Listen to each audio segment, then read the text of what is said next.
إلى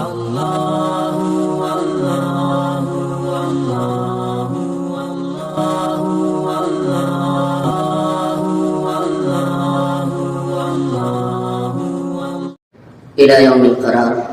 أما بعد، فأعوذ بالله من الشيطان الرجيم. بسم الله الرحمن الرحيم.